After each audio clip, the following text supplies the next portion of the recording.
आप देख रहे हैं BA न्यूज। खबर हमारी, फैसला आपका। इस वक्त की बड़ी खबर। बरेली, यूपी में बेसिक शिक्षा विभाग की विभिन्न योजनाओं का लोकार्पण एवं शिलान्यास किया गया। कार्यक्रम में सीएम ने कहा कि यूपी बीमारू राज्य के धब्बे से निकलकर आज विकासशील बना है। राजधानी लखनऊ में सोमवार को सीएम योगी आदित्यनाथ ने बेसिक शिक्षा विभाग की विभिन्न योजनाओं का लोकार्पण एवं शिलान्यास किया। इसमें 139 उच्चीकृत कस्तूरबा गांधी बालिका विद्यालयों के नवनिर्मित भवनों एवं अतिरिक्त डॉर्मेट्री का लोकार्पण किया गया। 43 मुख्यमंत्री मॉडल कंपोजिट विद्यालयों एवं 66 मुख्यमंत्री अभ्युदय कंपोजिट विद्यालयों का शिलान्यास किया। साथ ही ड्रेस, स्वेटर, स्कूल बैग, जूता मोजा एवं स्टेशनरी क्रय हेतु प्रति छात्र छात्रा 1200 रुपये बच्चों के माता पिता या अभिभावक के बैंक खाते में डीबीटी के माध्यम से हस्तांतरित की गई। बेसिक शिक्षा महकमा में आमूल-चूल परिवर्तन कर सुधार लाने के उद्देश्य से आज बेसिक शिक्षा विभाग द्वारा आयोजित कार्यक्रम का शुभारंभ करने बरेली के प्रभारी मंत्री JPS राठौर बरेली पहुंचे, जहां उन्होंने कहा कि मुख्यमंत्री योगी आदित्यनाथ के नेतृत्व में बेसिक शिक्षा में सुधार लाने के लिए प्रभावी कदम उठाए गए हैं। उससे बच्चों का मनोबल बढ़ेगा। बच्चों को सपने दिखाकर उनका सही दिशा देना हमारा कर्तव्य है। बेसिक शिक्षा में सुधार आने से ही बच्चों का भविष्य उज्जवल होगा। इसके लिए हम सभी को जागरूक होना पड़ेगा। मुख्यमंत्री योगी आदित्यनाथ का संकल्प है कि हर बच्चे को बेहतर और अच्छी गुणवत्तापूर्ण शिक्षा मिले और एक अच्छा नागरिक बने। गंगा सफाई को लेकर किए गए एक सवाल पर JPS राठौर ने कहा कि विपक्ष में जब अखिलेश यादव मुख्यमंत्री थे तो उन्होंने कोई भी नदी साफ नहीं करवाई। आज वह नदी साफ करने की बात कर रहे हैं। स्वतंत्र देव सिंह के नेतृत्व में कुछ काम हो रहा है। प्रधानमंत्री नरेंद्र मोदी ने पॉलीथीन उठाकर अपने हाथों से नदियों की सफाई कर बड़ा संदेश दिया था और आज बड़े स्तर पर गंगा सफाई अभियान चलाया जा रहा है। नदियों की सफाई की जा रही है। मैं बरेली के बेसिक शिक्षा में सुधार लाने के लिए सहयोग की अपेक्षा करता हूं और मुख्यमंत्री योगी आदित्यनाथ की सोच और विचारों पर चलने की सलाह देता हूं, जिससे प्रत्येक स्कूल में जो कंपोजिट स्कूल बनाए गए हैं उसकी गुणवत्ता बनाए रखना हम सबका महत्वपूर्ण कर्तव्य है।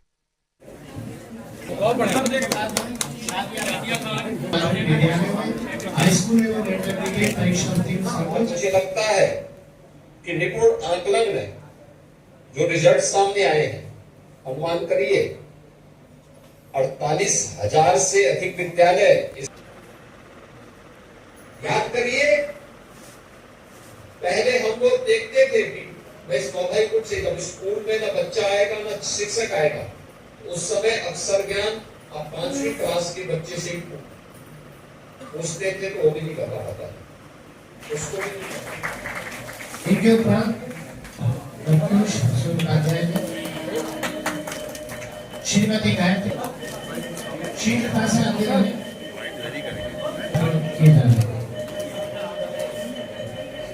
अच्छे तरीके से संचालित किया है। मैं उसको जी शानदार तरीके से जैसा भी माननीय मुख्यमंत्री जी कह रहे थे, जो इनके निर्देशक हैं और आपके सामने बहुत ही शानदार है। द्वितीय स्थान प्राप्त किया है और जिलाधिकारी महोदय ने इस व्यक्ति को स्कूटी जिलाधिकारी महोदय के द्वारा दी जा रही है, उनकी तरफ से दी जा रही है प्रोत्साहन के रूप में आशीर्वाद। जिलाधिकारी महोदय का इस विद्या को प्राथमिक विद्यालय विकास से है। इनके बाद श्रीमती एग्रीवल हिमाली जी जो कि कंपोजिट प्राथमिक के बाद श्रीमती नीति छावड़ा जी जो कि कंपोजिट विद्यालय IBRI नगर क्षेत्र से। इनके बाद श्रीमती सरिता शुक्ला जी जो कि कंपोजिट विद्यालय जाकर के हमारे बहुत ही उत्साही उज्जवल अध्यापकों का। अब जिन्होंने बेसिक शिक्षा श्री सुरेश कुमार जो कि कंपोजिट विद्यालय, श्री उमेंद्र पाल सिंह जो कि उच्च प्राथमिक विद्यालय हनुमानपुर चिकड़ी के से है, श्री वैद्यनाथ जो कि उच्च प्राथमिक विद्यालय नलिया राजेशन के पिता से। अच्छे परिणाम सामने देखने को मिले और मैं बात बेसिक शिक्षा परिषद से कहूंगा कि प्रदेश भर के जितने भी BEd और MAd के छात्र होंगे, इनको एक सप्ताह के लिए वहां से छुट्टी करवा करके बेसिक शिक्षा परिषद के विद्यालयों में देखो कार्यक्रम के आकलन के लिए उन्हें याद करना है, बीएड कर रहे हैं, अपनी डिग्री ले रहे हैं। इन्होंने जब इन स्कूलों में पढ़ा होगा तब यहाँ बुनियादी सुविधाएं नहीं, सुविधाएं उन विद्यालयों में उपलब्ध हुई है, इसलिए वे जाकर के एक और इसको देखें और देख करके फिर वहां पर ये भी देखें कि रिजल्ट क्या है। हम पहले से परफॉर्मा बना करके थे, स्कूल बैग है, जूता मोजा है, स्टेशनरी है। तो हम लोगों ने जब आकलन किया था तो हम लोगों ने देखा कि इस पे कुल खर्च होता है लगभग 900 से 1000 रुपया। फिर ये हुआ कि भाई इसमें थोड़ा सा धनराशि बढ़ा करके देंगे तो आसानी से और भी अच्छा ले सकते हैं। उसको बढ़ा करके 1200 रुपया किया गया और अब बेसिक शिक्षा परिषद के हर बच्चे के लिए सुविधा उपलब्ध करवाई गई है और आज डीबीटी के माध्यम से ये पैसा उन बच्चों के अकाउंट में यहाँ पे हस्तांतरित किया गया है।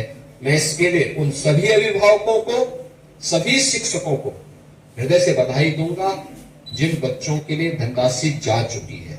जो बच्चे जुलाई में अपना नामांकन कराएंगे उसका तत्काल आप वहां से नामांकन करवा करके अगर यहाँ भेजेंगे तो उसका पैसा भी जुलाई में फिर यहां से बेसिक शिक्षा परिषद से उनका पैसा धनराशि चला जाएगा। लेकिन जिम्मेदारी ये होनी चाहिए कि जिस गांव में विद्यालय है, जिस गांव में विद्यालय है, उस गांव के विद्यालय को, उस गांव और उसके अगल बगल के किसी भी विद्यालय में, किसी भी घर में कोई बच्चा ऐसा न हो जो 5 वर्ष से लेकर 14 वर्ष तक का बच्चा है, उसको स्कूल जरूर लेकर के आए। बड़ा उपकार होगा आपका सर। खराब कर रहे हैं सर। आज जो है लोकार्पण शिलान्यास किया है, किसके सुविधाओं किया गया?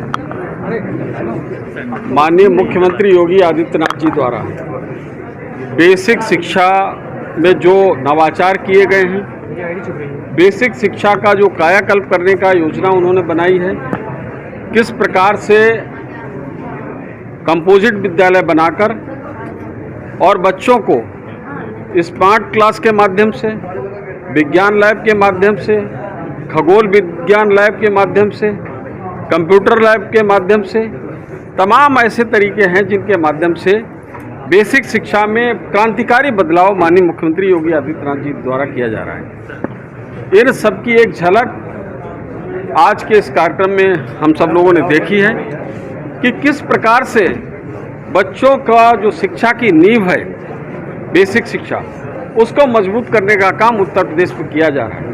और उत्तर प्रदेश देश का पहला ऐसा मॉडल है जहां पर इस प्रकार से शिक्षा में अभूतपूर्व आमूलचूल परिवर्तन किए जा रहे हैं। और मुझको लगता है जिस तरीके के परिवर्तन उत्तर प्रदेश में हो रहे हैं, पूरा देश इससे प्रेरणा लेकर और इससे सीखकर अपने प्रदेशों में भी इस प्रकार की योजनाएं लागू करेगा। माननीय मुख्यमंत्री जी का बहुत बड़ा सपना है और मैं कहना चाहता हूं कि बच्चों को थोड़ी सी शिक्षा की सुविधाएं उपलब्ध करा दीजिए और उसको सपने दिखा दीजिए, तो अपने आप बच्चा सीखने लगता है।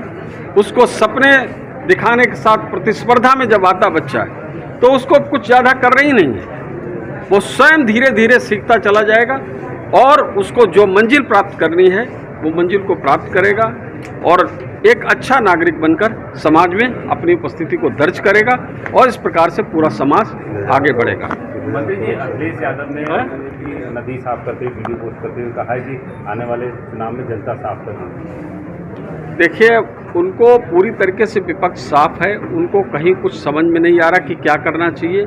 तो कभी जो महाकुंभ का विरोध करने वाले लोग, प्रभु श्री राम का मंदिर का विरोध करने वाले लोग आज नदी को साफ करने का काम कर रहे हैं। माननीय प्रधानमंत्री नरेंद्र मोदी जी ने 2014 में स्वच्छता अभियान का शुभारंभ किया था और समुद्र के किनारे उन्होंने किस तरीके से पॉलीथीन उठाकर एक जनता को संदेश देने का काम किया था। सारी नदियां सही हो रही हैं, सारी नहरों की सफाई हो रही। एक नहर, एक नाली तो सफाई की नहीं गई। उनको जब वो मुख्यमंत्री थे, आज एक नदी को साफ करने की बात कर रहे हैं। मुझे लगता है कि ये छलावा है। मंत्री जी, स्वतंत्र देव जी ने नदी साफ की थी, उसका वीडियो पोस्ट किया था। उस वीडियो पे अखिलेश यादव ने तंज कहा है कि ये नदी साफ कर रहे हैं तो जनता इनको साफ कर देगी। देखिए, अब वो कुछ भी कहें, लेकिन मैं ये कहना चाहता हूँ कि किस तरीके से उन्होंने, स्वतंत्र देव सिंह जी कम से कम अपना जाके कुछ काम तो कर रहे हैं। उनके समय में तो बाढ़ आती थी, लोग मरने का काम करते थे और लोगों की फसलें नष्ट होती थी, और किस तरीके से उस बाढ़ नियंत्रण का पैसा उनके आलीशान कोठियों में लगता था, यह सब हम लोगों ने इतिहास देखा है, समाजवादी पार्टी का चरित्र भी देखा है। आज जो पैसा जिस काम के लिए है वो उसी काम में लग रहा है। अगर नदियों के बाढ़ की सफाई के लिए है तो वहाँ लग रहा है, सड़कों के निर्माण के लिए है तो वहाँ लग रहा है, स्कूलों के निर्माण के लिए है तो वहाँ लग रहा है। माननीय मुख्यमंत्री जी के नेतृत्व में पूरी तरीके से जीरो टॉलरेंस पे करप्शन में काम हो रहा है। धन्यवाद। अगले सदस्य कानून व्यवस्था पर भी सवाल लगातार खड़ा करते हैं। अरे कानून व्यवस्था क्या, मतलब वो क्या, जो कानून व्यवस्था को बिगाड़ने का काम जिस पार्टी की सरकार ने किया हो, जिसने किया हो, रोज कानून व्यवस्था की धज्जियां उड़ाने का काम उनके कार्यकर्ता करते हैं, वो कानून व्यवस्था के बारे में क्या बात करेंगे। धन्यवाद।